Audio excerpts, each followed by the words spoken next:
흔들리지 않는 부동산 평가 기준이 있다면 무엇일까요? 바로 입지 가치를 파악하는 것이겠죠. 그래서 부동산은 첫째도 입지, 둘째도 입지, 셋째도 입지라 합니다. 그렇다면 어떤 입지에 주목해야 할까요? 미래 가치가 높아지는 입지에 주목해야겠지요. 가치 투자의 최고봉 워런 버핏은 이렇게 이야기합니다. 10년 이상 보유할 주식이 아니라면 단 10분도 갖고 있지 말라고 말이죠. 내 집 마련도 같습니다. 10년 이상 거주할 만한 가치가 없는 부동산은 매수해서는 안 되는 것이죠. 실거주도 결국 투자입니다. 결국 부동산을 매수한다는 것은 10년 후의 가치에 투자하는 것입니다. RH 코리아의 대한민국 부동산 투자 3부작. 대한민국 부동산 투자. 서울 부동산의 미래. 서울이 아니어도 오를 것은 오른다. 부동산 의사결정에 필요한 여러분만의 확실한 인사이트를 제공해 드릴 겁니다. 대한민국 부동산 투자 3부작. 바로 여러분의 10년을 함께할 책입니다.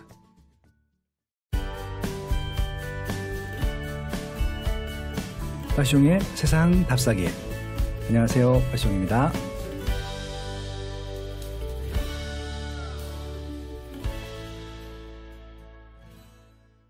빠숑의 세상 답사기. 안녕하세요. 네, 안녕하세요. 네. 잘 지내셨어요, 일주일 동안? 네, 잘 지냈습니다. 저는 잘 지냈는데 빠숑님은 잘 지내셨나요? 네, 뭐 네, 잘 지내고 있고요. 네. 주변 분들이 밥을 많이 사주세요, 지금. 그래서 지금 하루하루 지금 밥을 얻어먹으면서 연명해가고 있습니다. 그래서 생각보다 얼굴이 굉장히 좋아 보이시는 거군요. 근데 탄수화물 별로 안 먹고 고기 위주로 먹었는데 네. 살이 좀 찐 것 같나요? 의도치 않게 지금 단백질 위주 식단을 하고 계시는군요. 네, 아마 차라리 벗으면 아마 좀 제가 탄수화물을 저도 모르게 아마 먹었나 봅니다. 네. 네, 알겠습니다. 지난주에는 사실 빠숑님이 웃고 계셔도 웃는 게 아닌 그런 표정 때문에 네. 제가 참 말씀드리기가 조심스러웠는데 예. 오늘은 이제 과감하게 질문도 드리고 네. 좀 더 활기차게 방송을 해보도록 하겠습니다. 알겠습니다. 예리한 질문 부탁드립니다. 네, 자, 첫 번째 뉴스로 바로 가도 될까요? 네. 네, 이데일리 기사예요. 네. 29일 국회 교통위원회 국정감사에서 민경욱 의원의 GTX B 노선 예비타당성 조사 면제 촉구에 김현미 장관은 고속철을 중심으로 하는 광역교통대책계획을 신규 택지 발표할 때 함께 제시할 것이라며 GTX 예타 면제 얘기하는 것은 아니지만 광역교통대책도 발표함에 있어서 GTX가 기본적인 베이스가 되지 않을까 생각한다고 말했습니다. 네. 자, GTX B 노선 지난주에도 한번 언급하셨죠. 네네. 예타 면제 촉구 의견에 김현미 장관도 긍정적인 의견을 보여준 것으로 봐도 될까요? 그건 제가 김현미 장관님이 아니니까. 그리고 네. 이제 이게 경제적인 이슈이기도 하지만 정치적인 이슈가 있기 때문에 각 지역과의 이해관계도 중요하고 또 예산을 확보하는 문제도 중요하고 그리고 이제 지역에 어떤 영향을 줄 것인가도 중요합니다. 그래서 아마 종합적으로 굉장히 고려를 해서 꼼꼼하게 검토를 할 텐데 지금 B 노선이든 C 노선이든 특히 여기서 언급된 B 노선 같은 경우는 지금 남양주 마석에서부터 그 송도까지 인천 연수구 송도까지 연결되는 굉장히 길고 지금 이제 조금 취약한 지역을 지나는 노선입니다. 그래서 이 지역에 있는 아마 지역구 국회의원님들은 아마 수공 과제 중에 하나였을 거고 분명히 아마 선거 공약에도 넣으셨을 것 같아요. 근데 이건 이제 국회의원 한 분의 그런 의지만 갖고 되는 것이 아니라 정부, 특히 이제 국토교통부에서 최종 결정 기관이기 때문에 거기서 허가를 해주고 또 예산을 따오고 또 이 예산을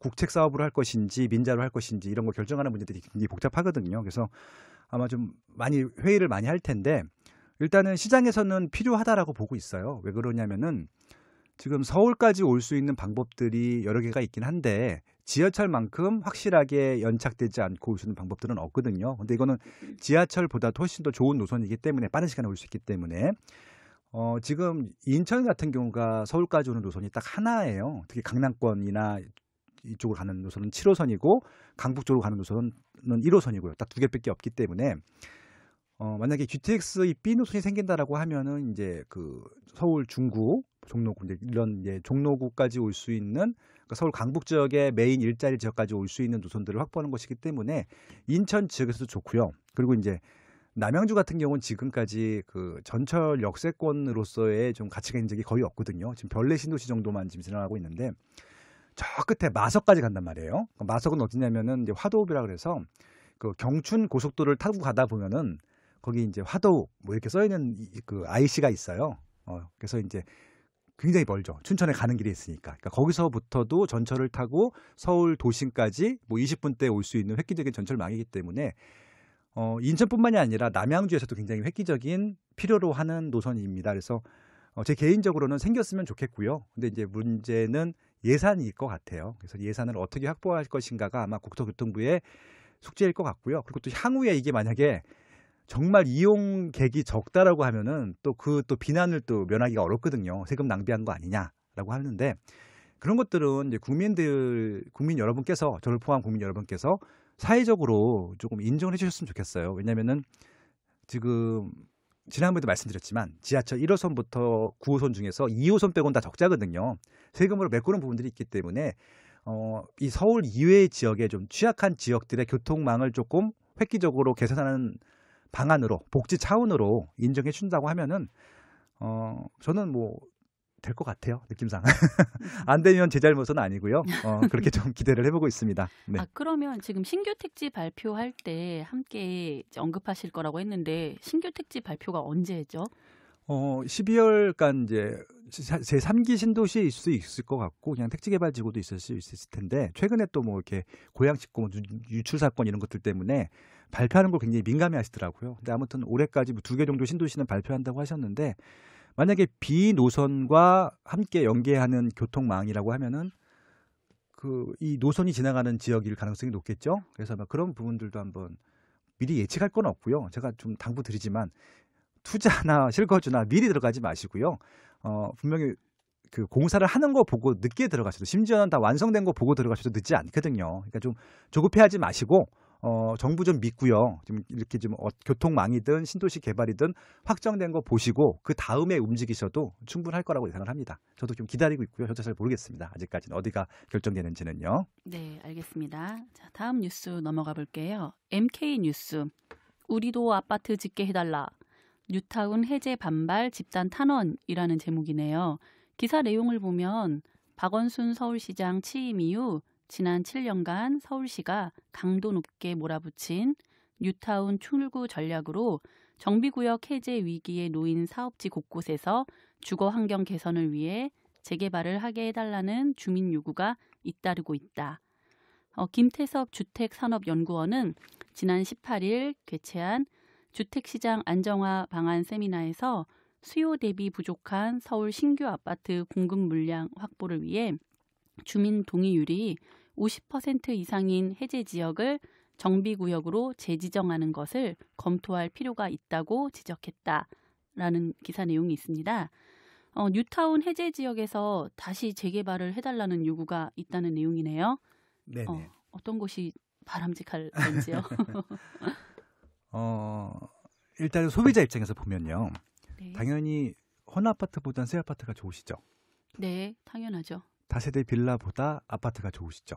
네. 예, 그러니까 그런 것들은 아마 일반적인 사람들이 다 똑같을 것 같아요. 네. 근데 이제 문제는 이것도 이해관계가 좀 많이 얽혀 있어요. 그러니까 이제 이게 지주하고 세입자 문제일 수도 있고요. 그다음에 이제 구축에 사시는 분들하고 신축에 사시는 문제일 수도 있고 다세대 빌라 사시는 분들하고 아파트에 사시는 분들 문제일 수도 있는데 이런 이해관계들을 다 고려하면서 가려다 보니까 결국은 다수결이라는 방식을 선택을 해야 되잖아요. 그래서 50%가 안 되는 지역들 같은 경우는 서울시에서 집권 해제한 지역들이 몇 군데가 있어요. 그래서 이제 그런 부분들에 대해서 다시 재건축을 해달라라고 요청을 하는 부분들인데요. 뭐 예를 들어서 은평구의 증산 4구역이라는 데가 있는데 증산 뉴타운이라고 수색 증산 뉴타운이라고 지금 굉장히 인기가 많은 뉴타운 중에 하나가 있는데 4구역이 해제됐는데 그것 좀 다시 한번 구역 지정을 해달라라고 하는 것들이고요. 종로구 사직 2구역이 있습니다. 이건 제가 한국 갤럽을 다녔었잖아요. 이전에. 갤럽이 있는 그 지역이에요. 그러니까 갤럽이 있는 그 건물 뒤로 해서 사직 2구역인데 지금 1구역 같은 경우는 이미 스페이스본이라 그래서 2008년도에 입주한 아파트가 입주를 해 있고요. 네. 같은 시기에 이제 뉴타운이 지정돼서 뉴타운이 아니라 그 정비 구역 지정을 돼서 추진하다가 거기는 지금 여러 가지 이유로 해서 아마 사업성이 좀 낮았다고 봐요. 아니면 거기는 이렇게 언덕이어서 층고를 높게 짓지 못하다 보니까 아마 이제 사업성이 낮아서 이쪽에 스페이스본 쪽보다는 좀 늦게 가는 것으로 예상이 되는데 결국은 지지부진하다가 결국 해제가 돼버렸거든요. 예, 그런 부분들. 그리고 성북구의 성북 3구역, 그다음에 또 성북구에 있는 장위 14구역 같은 경우가 해제가 됐었는데 이런 부분들에서 다시 한번 재지정을 좀 검토해달라고 요청을 한 겁니다. 서울에 특히 강북 지역은 정말 취약해요. 왜냐하면 강남 개발하기 이전부터 사람들이 많이 살았던 곳이기 때문에 그 지역에 살고 싶은 분들 중에서 여기도 좀 새 아파트가 있으면 좋겠다라고 바라시는 분들이 꽤 많을 텐데 문제는 이제 그런 분들한테 새 아파트를 공급하기 위해서 짓다 보면은 기존에 살고 계시던 또 세입자분들이라든지 구축에서 또 별로 새 아파트를 원하시지 않으신 분들하고 이해관계가 상충이 되잖아요. 그래서 이건 좀 정답이 없는 부분들인데 저도 잘 모르겠어요. 어떻게 맞는 건지. 근데 이제 한 발 떨어져서 거기에 이해관계가 없는 사람 입장에서 보면요. 너무 입지가 좋은 데잖아요. 그러니까 땅값이 비싸고 거기서 여러 가지 좀 부가가치를 많이 만들 수 있는 지역들인데 미래 가치적인 측면에서 보면은 저는 이게 추진을 하는 게 맞다라고 봐요. 그래서 이제 거기서 나오는 그런 이제 이익금들이 있을 거잖아요. 네. 이익금들을 그냥 그 사적 이익으로 돌리는 것들이 아니라 공적인 목적으로 활용하게 한다고 하면은 물론 이제 사적 이익도 이 정도는 줘야겠죠. 근데 이제 그 상당 부분들을 공적 이익으로 돌린다라고 하면은 여기 원래 살던 세입자분들한테 공공주택들을 또 만들어준다든지 확실하게 그렇게 좀 그래서 그렇죠. 이제 이 지역에서 나온 수익금이 그런 공공주택 만드는 데 쓰였다는 것들이 확실하게 명기가 되면은 양쪽 다 불만이 없을 것 같은데 지금 이제 대부분 이익이 어떻게 쓰이는지 누구한테 가는지 그러다 보니까 서로 막 불신만 하게 되고 의심하게 되고 결국은 다 투기꾼인 것 같고 뭐 정부는 서민들이 신경 안 써주는 것 같고 그렇거든요. 근데 제가 봤을 때는 정부도 굉장히 많이 신경을 쓰고 있고 그다음에 이 지역에 있는 뭐 토지주, 건물주 같은 경우도 크게 이익을 보지 않아요. 그러니까 이제 좀 애매한 부분들이 있어서 그런 것들 좀 투명하게 관리하면서 비용 부분들은 추진을 한다라고 하면은 그리고 이제 공공주택들도 함께 지어준다라고 하면은 저는 크게 문제 없을 것 같은데 그게 좀 어렵나 봐요. 네. 저도 그 사직동 가봤는데 네. 사실 차가 한번 들어가면 돌아서 나오기도 굉장히 힘들고 지금 사직 2구역은 차가 못 들어가요. 네. 그리고 이런 동네는 사실 뭐 소방차는 제대로 들어갈 수 있을까 그런 걱정도 들더라고요. 일부 집들 같은 경우는 집들이 워낙 낡아서 지금 공실 상태입니다. 네. 그래서 지금 가끔 가다가 거기서 뭐 전시회다고 그러더라고요. 네, 지금 사람이 거의 살 수 없을 지경입니다. 사직 그 2구역 같은 경우는 그렇습니다. 그러면 재개발을 들어가게 되면 네네. 나중에 공공임대주택이 들어가는 보장도 돼요. 그럼 그때까지 이 세입자들은 어디 가 계셔야 되는 거죠? 그러니까는 이제 항상 그런 이제 재개발할 때는 이주 대책을 먼저 만들어야 돼요. 그래서 이제 다른 지역의 공공주택으로 이주하게 해준다든지, 아니면 지원금을 준다든지 이렇게 해서 이제 현찰을 주기보다는 실질적으로 이제 그런 바우처를 주는 것들이죠. 그래서 그게 제일 관건인 겁니다. 그러니까 이주 대책을 만들어줘야 되는 것들이. 그래서 지금 지지부진하는 이유 중에 하나도 그런 것들도 있어요. 어렵네요. 부동산을 이렇게 무슨 가격이나 물량 이런 걸로만 이제 보실 게 아니라 좀 그 안에 다양한 의견이랑 욕구가 있는 사람이 산다는 걸로 이제 정책을 만드시는 분들이나 이런 분들이 좀 접근을 해주셨으면 좋겠습니다. 그러니까 방향성이 명확하면은 아마 시민들이나 국민들이 따를 거예요. 근데 지금 방향성을 정확히 모르는가 어려워하는 것들이거든요. 정부의 고심이 전 뭔 줄 알아요. 그러니까 이게 단순하게 풀 수 있는 문제가 아니거든요. 그러니까 예전에는 막 밀어붙였단 말이에요. 군사 정권 시절에는 그냥 그 과정에서 굉장히 상처받고 피해를 보시는 분들이 있음에도 불구하고 밀어붙였기 때문에 빨리 추진되는 효과는 있었어요. 근데 지금은 그렇게 할 수는 없거든요. 왜냐하면 상처를 받지 않고 하면 안 되죠. 예, 그렇죠. 되도록이면은 많은 사람들한테 혜택을 주는 방향으로 하다 보니까는 시간도 많이 걸리고 좀 비용도 많이 들고 그렇습니다. 그래서 조금은 천천히 가는 것들은 저는 충분히 이해하고 공감하는데. 방향성만큼은 좀 정확히 해주셔야 된다는 말씀을 드리고 싶은 거예요. 그러니까 이 지역은 결국은 새 아파트가 들어와야 되는 입지다. 이 지역은 상가가 들어와야 되는 입지다. 대신 그 지역에 살고 있던 기존 세입자들 같은 경우는 이런 식으로 이주 대책, 거주 대책을 만들어주겠다. 이런 것들을 조금은 느리지만 정확하게 명확한 방향성으로 제시해 주시면 좋을 것 같습니다. 네. 네, 알겠습니다. 자, 다음 질문 드려도 될까요? 네. 네, 동아일보 기사고요. 네. 헬리오시티 입주 앞두고 송파 전셋값 하락. 기사 내용을 보니까 네, 네. 왜 웃으시는지는 잠시 후에 질문 드릴게요. 네. 네. 기사 내용에 서울 강남 3구, 그러니까 강남, 서초, 송파죠. 아파트 전셋값 하락 현상이 뚜렷해지고 있다. 특히 송파구는 1만 채에 육박하는 가락동 헬리오시티의 12월 입주를 앞두고 10주 만에 전셋값 변동률이 마이너스로 돌아섰다라고 이제 기사 내용이 있습니다. 네네. 송파구 전셋값 하락 2주 전 저희 방송 때 한번 언급한 적이 있는데 네. 이때는 이제 기사 내용이 아주 정반대였어요. 그렇죠. 2대1 기사였고 대담지 입주 이콜 전세 하락 공식 깨졌다. 뭐 실거주 요건 강화의 역설 이런 식으로 이제 기사가 나 있어서 빠숑님께 이상합니다. 대단지가 입주하면 전세가가 하락한다고 하는데 이 기사는 정반대 내용이네요 하면서 질문을 드린 적이 있습니다. 근데 이번 기사는 또 동아일보 기사는 정반대예요. 이때 기사와 내용이. 네네. 네. 빠숑님이 그때 이제 답변을 주셨는데 어떻게 이 기사를 이해해야 되나요? 빠숑님 예상대로 가서 웃으신 건가요? 아니 그게 아니라요. 네. 그러니까 제 책에도 몇 번 썼었는데 이게 그러니까 매일 달라요.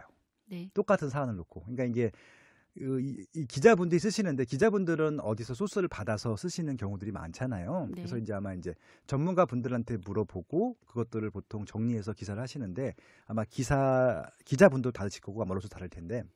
그러니까 누가 얘기해 주냐에 따라서 조금 이게 어떻게 보면 보는 관점이 다를 수도 있다고 판단을 하고 있었어요. 그때는 아마 제 생각에는 이제 중개업자 분들한테 들으셨을 것 같고요. 이거는 지금 아마 시세표를 보고 판단하셨을 것 같은데 뭐 그런 것들입니다. 결국은.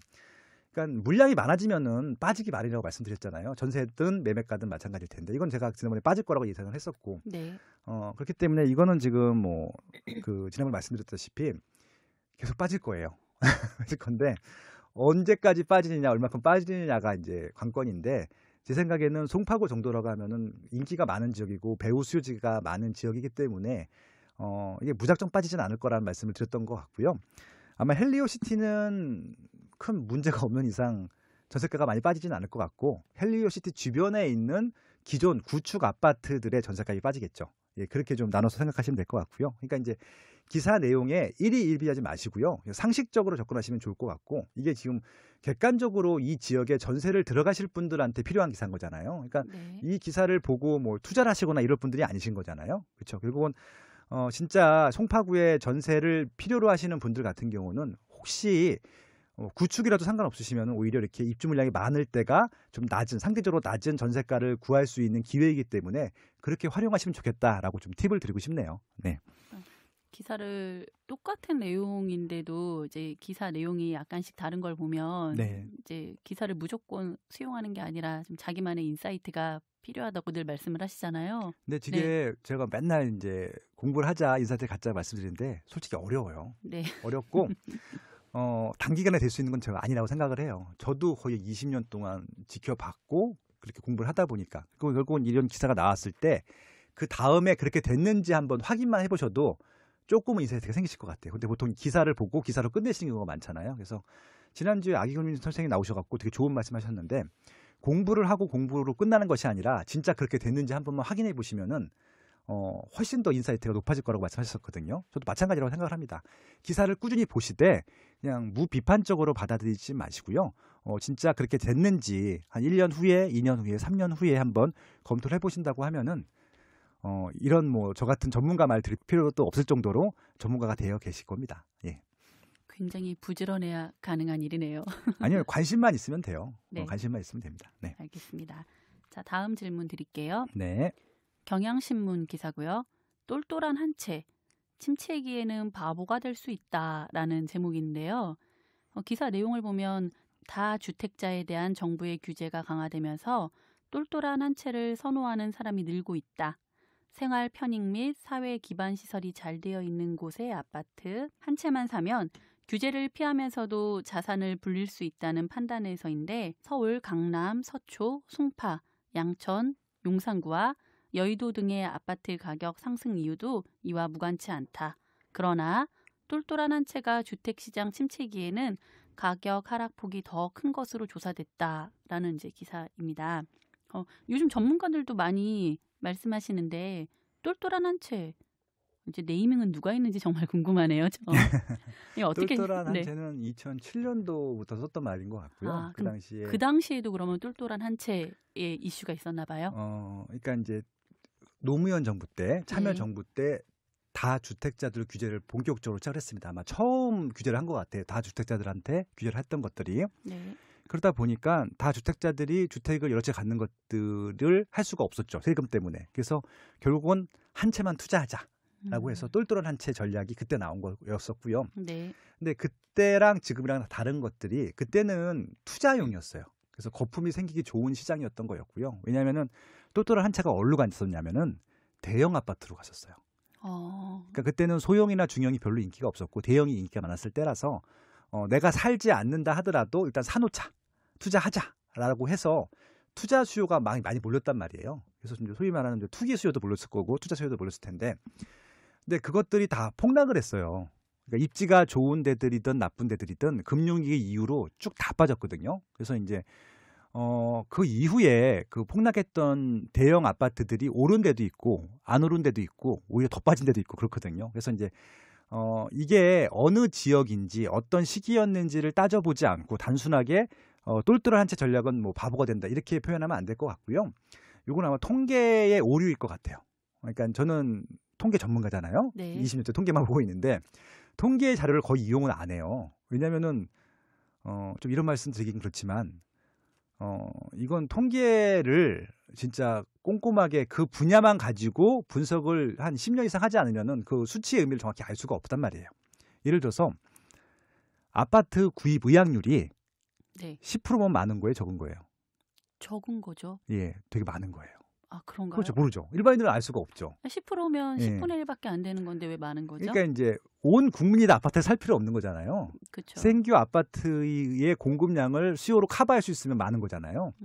그런 거잖아요. 근데 10% 정도면 굉장히 많은 거잖아요. 얘기해서 1000만 명이면 100만 명인데 너무 많잖아요. 그러네요. 그러니까 그게 1%든 2%든 숫자가 중요한 게 아니라 1%나 2%가 실질적으로 수요에 대해서 얼마큼 차지할 수 있는지를 보면 되는데 그런 것들은 그 분야를 진짜 굉장히 많이 공부하지 않은 사람은 알 수가 없잖아요. 그래서 통계를 쓸 때는 굉장히 조심해야 돼요. 그래서 이게 그거를 정확히 설명한 통계인지 아닌지를 봐야 되는데 요거는 입지에 따라서 상품에 따라 달랐을 것 같아요. 그러니까 이제 그때 똘똘한 한 채가 거품으로 빠졌던 지역들은 너무 비쌌던 지역들하고요. 너무 입지가 안 좋았던 지역들은 아직도 회복을 못하고 있어요. 그러면 똘똘한 한 채 전략이 바보가 될 수 있죠. 그렇죠. 이런 부분에선 맞는데 모든 지역이 다 똘똘한 한 채 전략이 바보가 될 수 있냐? 그건 아니에요. 강남 같은 경우 똘똘한 한 채 전략은 100% 먹힙니다. 예, 이거는 100% 특히 뭐 신규 아파트 같은 경우는 말할 필요도 없고요. 강남 같은 경우는 구축 아파트들도 재건축을 앞두고 있다라고 하면은 똘똘한 채 전략은 맞는 전략이에요. 그러니까 이게 좀 다른 거예요. 수요가 있는지 없는지를 먼저 따져봐야 될 것 같고요. 시기가 언제인지 따져봐야 되는데 그때 2008년도 금융위기 전은 좀 특별한 시기였던 것 같고요. 그리고 그때 이제 워낙 똘똘한 한 채를 몰다 보니까 규제가 적은 입지가 안 좋은 지역에 대형으로 가다 보니까 거기는 수요가 없거든요. 대형 같은 경우는 수요가 먹히는 집지가 되게 좁아요, 입지가. 그러니까 20평대, 30평대 같은 경우는 웬만한 아파트 지역들은 다 수요가 있는데 대형 평대 같은 경우는 수요가 많은 지역이 있고 조금 있는 지역이 있는데 대부분 조금이거든요. 그래서 수요가 적은 지역에 똘똘한 한 채 대형이다. 그건 좀 어려운 전략이라고 보고 있고요. 네. 근데 지금 똘똘한 한 채 전략은 대형이 아니에요. 그건 2007, 8년도 얘기를 하는 것들이고 지금 똘똘한 한 채 전략은 그냥 수요가 확실하게 있는 지역. 20평대든 30평대든 똘똘한 거 한 채를 갖다는 전략이기 때문에 저는 오히려 바보가 되지 않을 가능성이 높다고 봐요. 입지 좋고 상품 좋다고 하면. 기승전 결국 입지군요. 네. 네. 네. 다음 뉴스 넘어갈까요? 네. 자, 연합뉴스고요. 서초 레미안 리더스원 분양 승인 전용 84제곱미터 최고 17억 3천만 원. 이렇게 딱 기사가 나와 있습니다. 네. 네, 기사 내용을 보면 분양가가 9억 원이 넘으면 중도금 집단 대출도 받을 수 없다. 레미안 리더스원은 가장 작은 59제곱미터도 9억 원이 넘는다. 하지만 분양가가 주변 시세보다 크게 낮아 이른바 강남 로또라고 불리는 만큼 청약 경쟁은 치열할 것으로 보인다라는 내용이에요. 네네. 레미안 리더스원 일단 여기 위치가 어디죠? 서초 우성 1차 아파트고요. 네. 지난 시간에 설명을 했고 강남역에서 멀지 않아요. 아, 서초구인데 강남역에서 멀지가 않나요? 지난주 설명드렸잖아요. 네. 까먹으셨어요? 네, 죄송합니다. 예전에는 이제 강남구랑 서초구랑 붙어 있었어요. 네. 같은 구였다가 네. 강남구에서 서초구가 분리되면서 원래 이제 강남역이 강남 한가운데 있었던 역이었는데 이게 이제 왼쪽 부분이 서초구로 분리가 되면서 이제 강남역과 서초구 사이에 강남역이 낳게 됐던 거였는데 그 위치예요. 서초구 부분. 네. 네. 자, 그런데 여기 지금 보니까 9억 이상이라 중도금 대출이 나오지 않는다라고 하는데 네. 그럼에도 불구하고 치열한 또 경쟁이 예상된다고 하네요. 네네. 와, 이렇게 현금 많으신 분들이 많으신가요? 돈은 저희만 없어요. 그러니까 왜 제 주변에는 없죠? 이런 분들이? 그러니까 이게 사는 지역에서 이제 그 지역에 살면은 그 지역에 부자들이 많은지 안 많은지를 피부적으로 느낄 수가 있는데 잘 사신 분들이 주변에 없으면 그렇게 느낄 수밖에 없죠. 그러니까 어떻게 보면 이게 좀 유유상종이라고 부자들은 부자들끼리 살아요. 네, 그래서 예를 들어서 강남구 분들은 다 부자잖아요. 기본적으로. 그러니까 자가를 살든 전세 살든 다 부자예요. 그쵸. 이거는 왜냐면 네. 전세도 다 10억이 넘어가니까. 네. 그래서 이제 그런 분들 중에서 전세가 10억이면 그 9억 넘잖아요. 그러네요. 예, 그렇게 바로 여기 보면 이제 분양가가 12억이니까 2억 정도는 분양 나올 수, 그러니까 기존에 갖고 있는 현찰로도 될 수 있을 것 같고 나머지는 뭐 그 전세 보증금을 채워도 되니까 여기는 이제 중도금 대출이 안 나온다 하더라도 이거를 분양받을 수 있는 사람들이 강남구에 전세 사는 사람들만큼은 일단 있는 거예요. 그쵸? 그렇게 생각해 보니까 네, 10억짜리 전세 사시는 그 10억의 현금을 어찌 보면 유통할 수 있는 네네. 무주택자들이신 거네요. 그렇죠. 이분들이 청약 1순위 통장을 갖고 있을 가능성이 높고요. 네. 무주택자이기 때문에 청약 신청을 했을 경우에 당첨될 가능성도 높고. 그리고 네. 이제 실질적으로 여기는 경제적 능력이 좀 부족하시거나 가점이 낮으신 분들은 당첨이 되기가 힘든 단지이기 때문에 여기는 들어가시는 분들이 다 정해져 있어요. 예, 근데 그럼에도 불구하고 그런 사람들이 많다라는 거죠. 많다라는 네. 거죠. 부럽네요. 근데 저는 뭐 별로 안 부러워. 솔직히 돈 많은 거요. 네. 네. 그럼 뭐가 제일 부러우세요? 시간 많은 사람들이 부러워요. 그러니까 지난주에 다독다독이라는 프로그램에서 하완 작가님 나오는데 그분은 진짜 네. 돈을 벌고 그걸 쓸 때까지 조금 즐기시다가 네. 좀 돈이 부족할 것 같으면 또 버시고 이런 네. 생활 패턴으로 사시는 분이신데요. 제가 사람을 별로 안 부러워해 보여서 봤었는데 네. 그분 일단 한번 그 라이프 스타일대로 한 1년 정도 살아보고 싶더라고요. 제가 예상한 답이랑은 좀 다르네요. 저는 그 좀 날씬한 사람이 부럽다고 하실 줄 알았거든요. 제가 다이어트를 한 두세 번 시도하다가 네. 병이 나가지고 그냥 뚱뚱한 채 살려고 해요. 네. 잘 유지하시고요. 네, 고맙습니다. 다음 뉴스 넘어가 보겠습니다. 네네. 땅집고라는 이제 곳에서 제가 발췌한 건데요. 네네. 위례 신사선 10년 만에 민자 적격성 통과, 개통까지는 7년 더 걸려라고 되어 있네요. 네네. 기사 내용을 보면 위례 신도시 주민들 수건 사업인 경전철 위례 신사선이 사업 발표 10년 만에 민자 적격성 조사를 통과했다. 네네. 사업 첫 발은 뗐지만 착공까지 최소 2년, 실제 개통까지는 7년에서 8년 더 기다려야 할 것으로 보인다라고 네네. 되어 있네요. 저 위례 신사선 말 많이 들어봤는데 비용 편익 분석 통과 착공이 가능해졌습니다. 위례 신사선 네. 어떤 선인데 이렇게 관심이 많은가요? 일단 뭐 간단하게 비용 편익 분석 말씀드리면은 네. 비용 대비 나중에 이걸 운영했을 때 수익 비용이 1이 넘어야 되는 거죠. 네. 그러니까 이제 분모가 네. 비용이고 네. 분자가 이제 수익인데 네. 그게 1이 넘어야지 수익이 나는 것들이잖아요. 네. 1.01이 나왔어요. 와, 아슬아슬하네요. 그러니까 지금 1도 안 돼서 GTX B나 C가 지금 통과를 안 했던 것들인데 아무튼 통과를 했다는 얘기고요.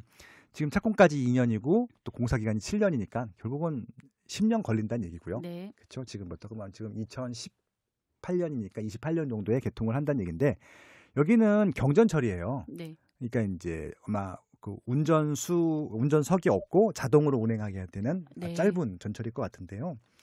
다른 경전철 지금 최근에 서울에 개통했던 게 저겁니다. 우이 신설 경전철. 네. 거기는 지금 그 가용률이 예상보다 15%도 안 된다고 하더라고요. 사람들이 많이 이용을 안 해요. 아이고. 그 이유가 거기는 메인 일자리 지역이 없어서 거기는 진짜 동네 주민들만 왔다 갔다 하시는 마을 버스 타듯이 왔다 갔다 하시는 그런 노선이에요. 북한산 가시는 분들 많이 이용하지 않으시나요? 예, 그냥 속된 말로 뭐 진짜 네. 그거는 뭐 도봉산, 북한산 가시는 등산객을 위한 노선이다라는 말도 있는데 북한산이 아니라 예. 도봉산이었군요. 네네. 북한산도 있어요. 네. 근데 이제 그 이쪽에 위례 신사선 같은 경우는 강남을 완벽하게 지나가요. 그러니까 위례 신사라는 의미가 위례부터 역까지. 역까지인가요? 예, 그래서 지금 위례 신도시가 굉장히 좋은 신도시고 거기에 가장 큰 맹점이 교통 편리성인데 지금 8호선만 지나가는데 이게 들어가게 되면 강남까지 한 번에 갈 수 있거든요. 지금 제 친구 2호선 죄송합니다. 네. 그분이 불쾌하게 생각하실 수 있습니다. 친구라뇨. 네, 동생입니다. 네. 네. 제 동생, 제 사랑하는 네. 동생 전문 MC 2호선이 여기 사는데 지금 와이프 재수 씨가 이쪽 강남까지 출퇴근하시는데 너무 힘들어해요. 네. 그러니까 아침에 이제 전철이 없으니까 그래서 이제 호선이가 맨날 데려다 주거든요. 네네. 그게 더 좋을 수도 있겠네요. 너무 그렇게 중요한 게 아니라 그래서 전철이 있으면 좋겠습니다, 형님. 맨날 그런 얘기를 했었거든요. 네네. 이 선이 뚫리게 되면은 이제 전철이 생기는 거죠. 그 재수 씨의 직장까지 바로 전철을 타고 갈 수 있는 건데 문제는 10년을 기다려야 되는 거죠.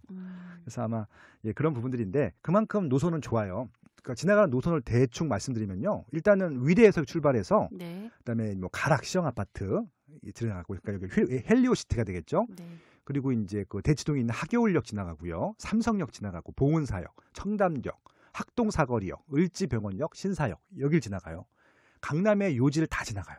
그렇군요. 웬만한 중전철이거든요. 일반 전철 중전철이라고 하는데 그거보다도 훨씬 좋은 노선이에요. 그러니까 여기는 사람들이 많이 기대를 하고 있죠.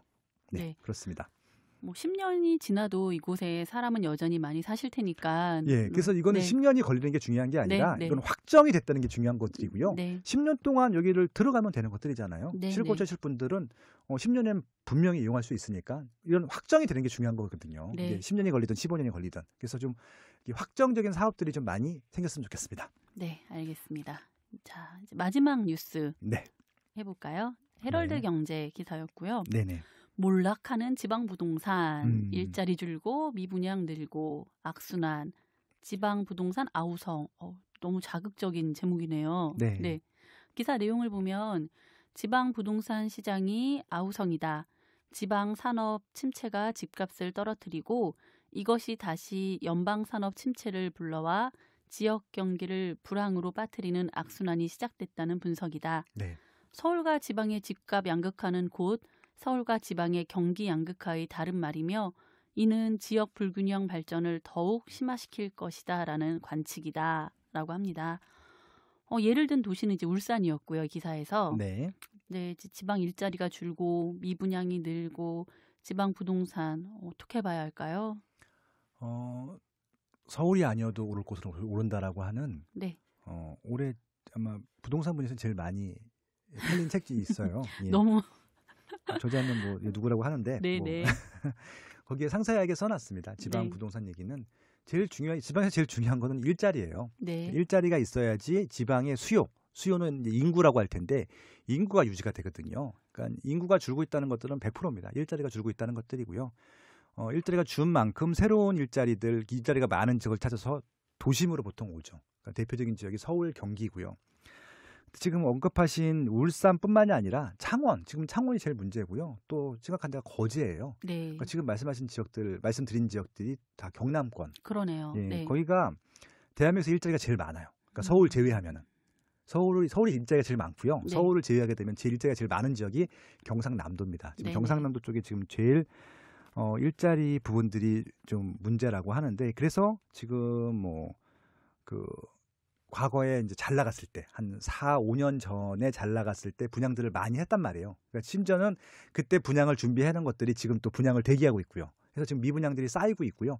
창원 같은 경우는 지금 벌써 2년 넘게 미분양 관리 지역으로 지금 관리가 되고 있는데 그럼 언제까지 이렇게 될 것이냐라고 하는 것들입니다. 근데 지금 이것들이 뭐 부도가 나거나 그런 문제가 아니라 조금 수주를 많이 못하거나 지금 이제 뭐 경기 침체거나 뭐 이런 부분들 때문에 그렇거든요. 그래서 이것들이 영원히 지속될 거라고 생각하고 있지는 않아요. 그래서 이제 저는 일단은 좀 보수적으로 지역을 봐야 되는데 실거주라고 하면은 오히려 지금 조정이 많이 됐기 때문에 좀 많이 싸거든요. 네. 이럴 때 차라리 제일 좋은 아파트들, 제일 좋은 입지에 제일 좋은 것들 한 번씩 실거주 해보시는 목적으로 접근하시는 것은 나쁘지 않다라고 하는 것들이고요.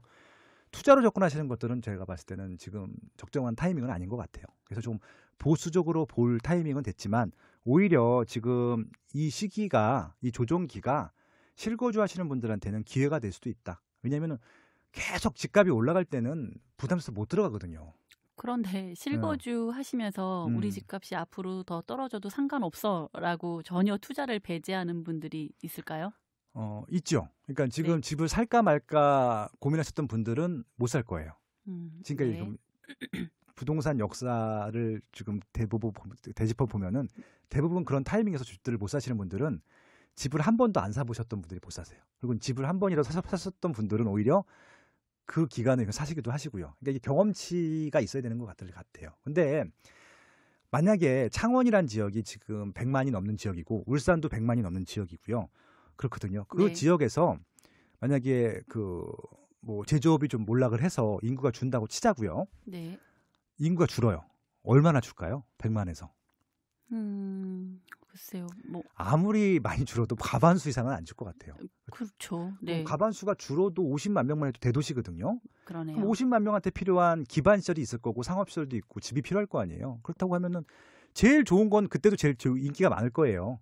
그러면은 뭐 집값이 좀 빠질 수는 있겠지만 실거주하는 입장에서 보면은 집값이 좀 빠지던 오르던 크게 문제가 될 거 아니것들이거든요. 거기 생활 기반이 있다라고 하면은 그렇게 좀 마음을 편하게 접근하셔야지 이게 오늘 내릴까 떨어질까 이런 식으로 접근하시게 되면 답이 안 나와요. 그러니까 제가 주택을 처음 구입했을 때 생각이 나는데 네네. 그때 이제 대출이라는 것도 처음 받고 구매를 하다 보니 매일 그 시세 들여다보면서 네. 저도 오르나 내리나 막 예. 들여다봤거든요. 저 얘기 들었는데 네. 남편을 그렇게 막 달달 볶았다며요. 네, 집값 떨어졌다고. 네.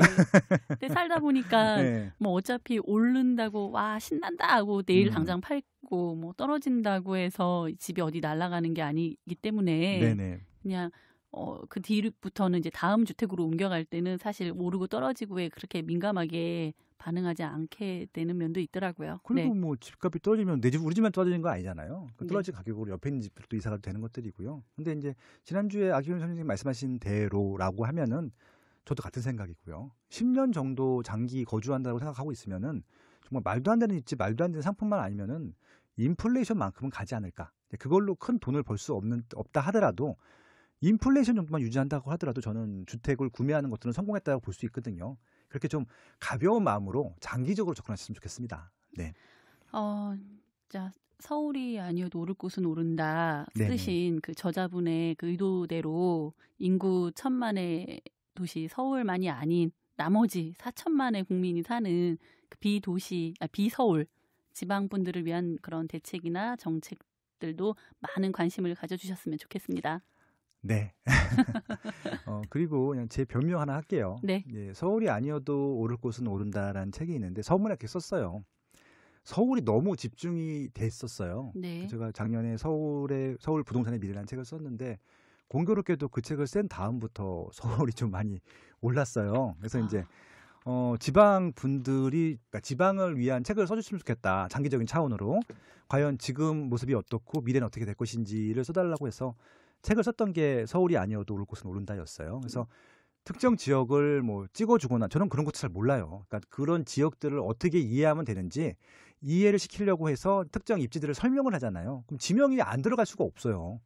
그래서 당연히 제일 비싼 지역을 언급했습니다. 근데 네.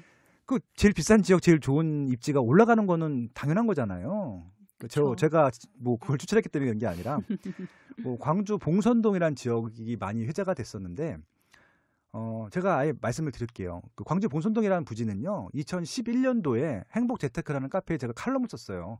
네, 네. 광역시 칼럼을 쓰면서 네. 그때 봉선동이라는 지역이 제가 제일 눈에 들어온다라고 설명을 했던 네. 적이 있어요. 네, 네. 2011년도입니다. 예, 그거 그대로 책에 들어갔어요. 네. 2011년도에 썼던 내용이거든요.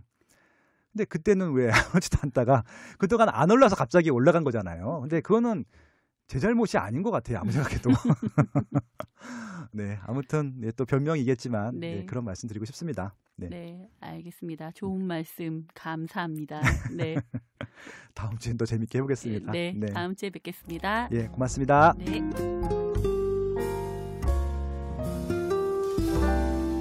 나숑의 세상 답사기.